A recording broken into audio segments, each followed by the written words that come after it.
ஐயோ அப்படிலாம் கிடையாது. அதாவது நான் அரசியலில் ரொம்ப விருப்பப்பட்டு தான் வந்தேன். கமல் சார்கிட்ட ஃபஸ்ட்டு வந்து சேர்ந்ததே வந்து கமல் சார்கிட்ட தான்.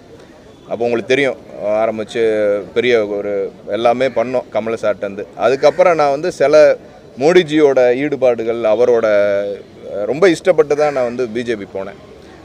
பட் என்னென்னா எனக்கு அரசியலில் இருக்கிறனால பர்சனல் லைஃப் ரொம்ப பாதிக்கப்படுது, சினிமா லைஃப் ரொம்ப பாதிக்கப்படுது. ஏன்னா அதை பேலன்ஸ் பண்ணி நான் பண்ணுறதா இருந்துச்சுன்னா, நான் காமனாக வந்து சினிமாவில் இல்லாத ஆளாக இருந்தேன்னா பேலன்ஸ் பண்ணி அரசியலை பேலன்ஸ் பண்ணி சார்ந்து போவேன். பட் இப்போ உள்ள சூழ்நிலையில் எனக்கு முழுக்க நான் சினிமாவை வந்து நம்பியிருக்கேன். எனக்கு வாழ்வாதாரம் வந்து சினிமா தான், சோறு போடுறது சினிமா தான். அதுவே எஃபெக்ட் ஆயிடுச்சுன்னா, இப்போ இவர் கேட்டார், இவர் என்ன ரொம்ப நாளாக காணோம் அப்படின்னு. ரொம்ப நாளாக வெளியே வரல, ஆனால் சினிமா எனக்கு சோறு போட்டுட்டு தான் இருக்குது. நான் நடித்த படங்கள் 3 படம் ரிலீஸ் ஆகிருக்கு, உங்களுக்கே தெரியும்.